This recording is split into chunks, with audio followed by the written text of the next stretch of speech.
Good morning students. हमारा जो economics में नेक्स्ट टॉपिक है वो बेसिकली रिटर्न टू स्केल है।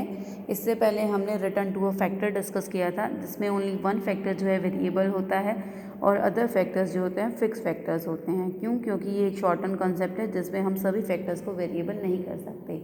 लेकिन अगर हम लॉन्ग रन की बात करते हैं तो हम इस सभी फिक्स फैक्टर्स को वेरिएबल फैक्टर्स बोल सकते हैं, क्योंकि लॉन्ग रन में चेंज करना बहुत ही ईजी होता है।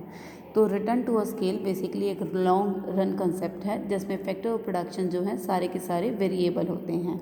और रिटर्न टू स्केल से मतलब होता है बेसिकली हम इसमें बताते हैं कि चेंज जो है आउटपुट में due to change in the scale और size of all factor of productions.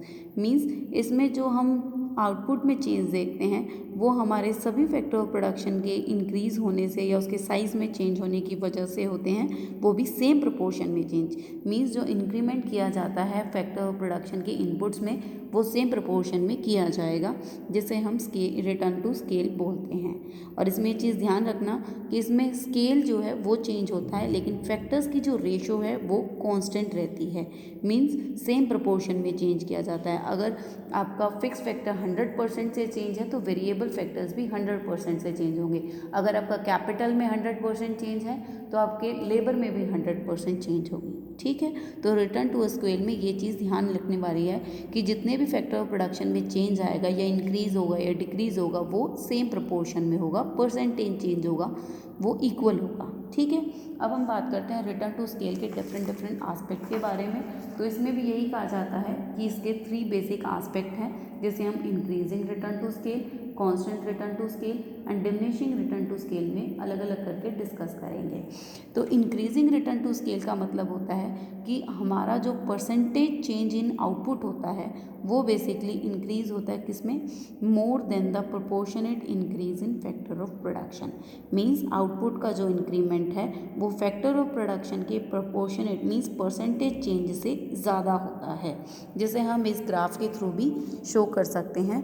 मान लीजिए इस ग्राफ में आपको जो चेंज दिखा रखा है वो दिखा रखा है 10 से 15 की तरफ। मीन्स जो परसेंटेज चेंज है वो दिखा रखा है हमारा 10%, लेकिन हमारा जो आउटपुट का चेंज है वो 15% से दिखाया हुआ है। या फिर हम कह सकते हैं कि 15% increase in factor of production, जिसकी वजह से 25% इंक्रीज आ जाता है आउटपुट में। तो हम इसको बोलते हैं कि जो हमारा परसेंटेज इंक्रीज इन आउटपुट है वो more than percentage increase in factor of production होता है।